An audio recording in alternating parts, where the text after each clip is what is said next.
Virando a página, um outro assunto, a Polícia Federal pediu o indiciamento do governador do Pará, Helder Barbalho, pela compra irregular de respiradores que seriam usados no tratamento contra a Covid-19.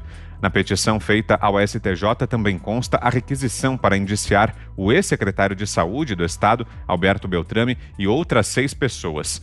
Todos teriam cometido condutas delituosas em uma transação que envolveu a aquisição de 400 respiradores pelo valor de mais de 50 milhões de reais. O caso foi descoberto através da análise de documentos apreendidos na Operação Pará Bellum.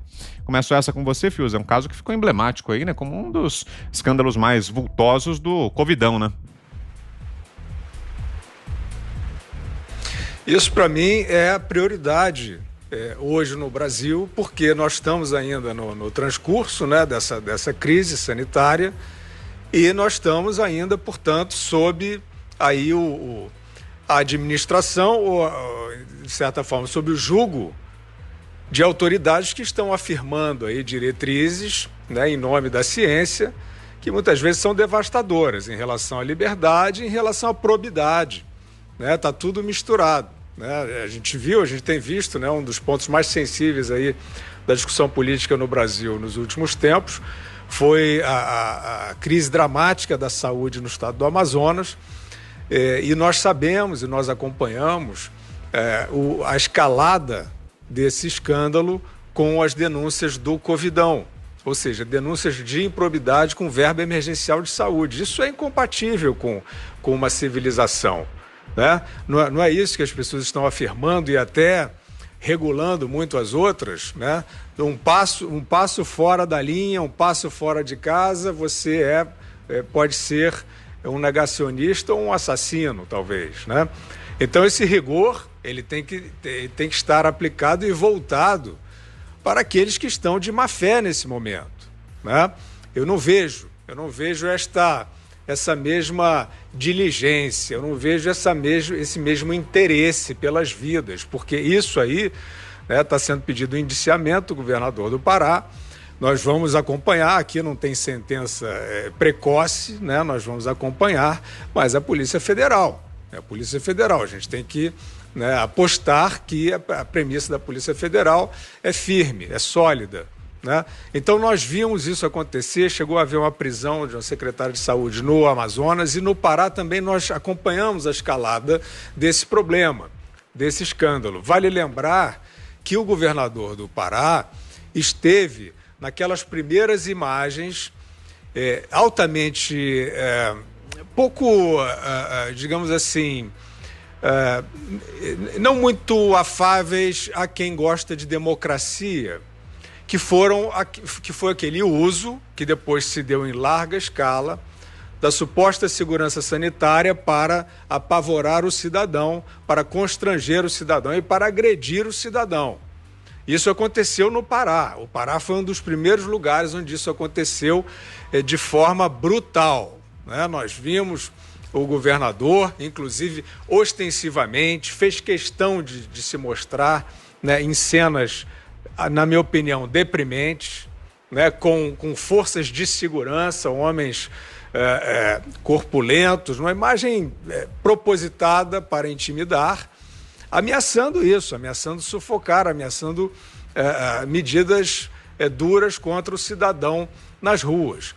Agora, se por trás disso havia desvio de dinheiro, havia superfaturamento de compra de respiradores, né, entra naquele ponto que eu sempre, de certa forma, desconfiei. Essas medidas, essa forma ostensiva de suposta preocupação com a segurança e sanitária e com um altíssimo nível de cerceamento, ela estaria escondendo negociatas? Em vários casos nós já vimos que sim. O governador do Rio de Janeiro foi afastado de forma sem precedentes pela justiça, por conta do Covidão, esse mesmo Covidão. E estava também, o Rio de Janeiro esteve a um passo de um lockdown maior do mundo, que seria, né? Quer dizer, o projeto chegou aí à Assembleia Legislativa. Não foi aprovado até talvez porque a Assembleia já sabia que ia iniciar o processo de impeachment. A polícia chegou ao mesmo tempo.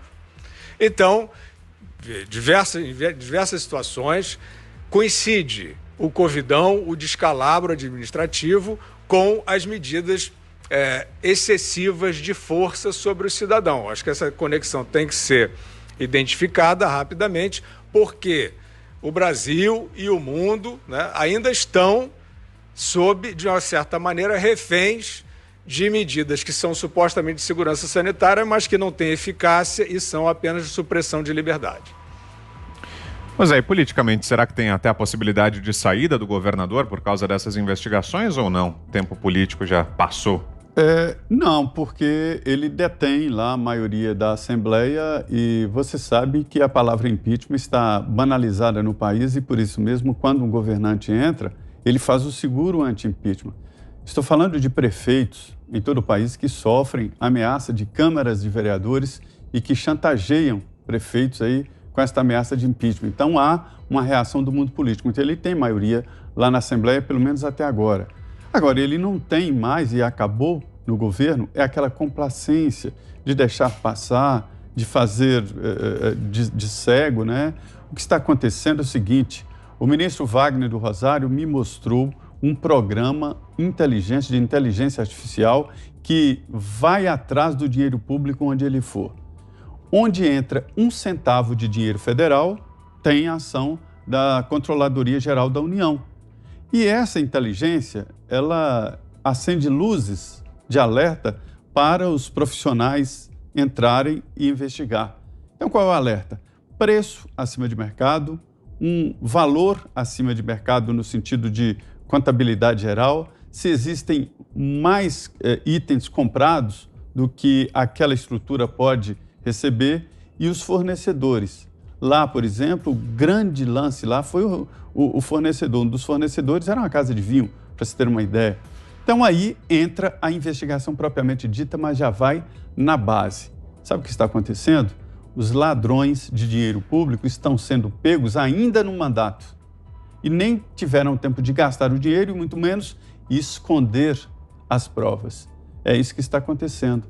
O governador ainda está no mandato e já estão aparecendo aí as irregularidades. Antigamente não, depois que saía, que passava muito tempo e aí se jogava com a justiça lenta, agora não, a coisa está mais ágil. Então é isso, onde entra 1 centavo de dinheiro público federal, aí a Controladoria entra e dá as dicas para a polícia ir atrás. Então, quando houve esta Operação Parabelo, já se sabia mais ou menos o que estava por trás das compras, né? Agora, é um absurdo em cima de absurdo. Roubar é feio, roubar e não poder carregar, mais feio ainda. E quando se rouba e não pode carregar documentos e ações e dinheiro público para a saúde, a coisa fica muito feia. Diga, Ana. Acho que já foi tudo aí dito pelo Zé e pelo Fiuza, o que, como o Fiuza muito bem colocou, a gente tem que acompanhar, né, essas investigações aí, esse pedido de indiciamento da Polícia Federal. Agora, o número é realmente assombroso, né? 50 milhões de reais numa pandemia histórica. O que poderia ter sido feito, né, se realmente tudo concluir aí como a PF vem demonstrando, é absurdo, né? 50 milhões de reais já seriam um montante monstruoso, né, para a saúde. Imagina dentro de uma pandemia histórica.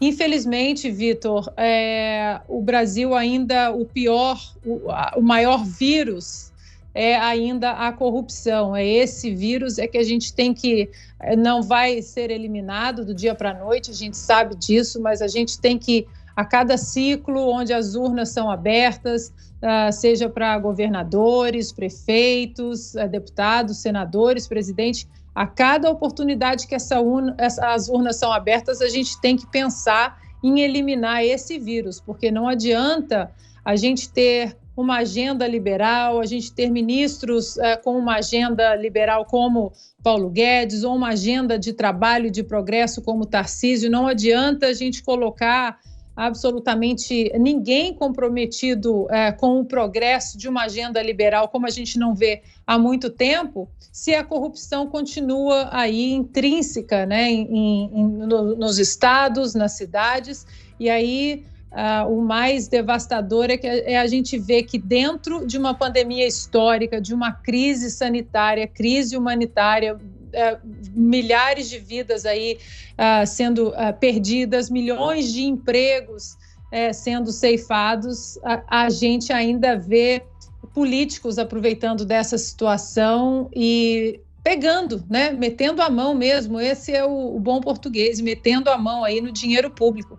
A gente tem que olhar com carinho toda vez que a nossa oportunidade de colocar o voto ali na urna, isso a gente tem que ter como meta e como comprometimento como sociedade. Não vai acontecer do dia para a noite, mas a gente tem que estabelecer um comprometimento com nós mesmos para que a gente comece a mudar em todas as esferas, municipais, estaduais, no Congresso, na presidência. O que tiver errado, a gente tem que usar a nossa democracia para começar a limpar, porque senão não adianta. A gente vai ver isso aí, vai sair dessa pandemia, vai entrar outra crise, porque a humanidade é feita, infelizmente, de crises e problemas, e eles vão aí aproveitar mais uma vez para desviar recursos públicos.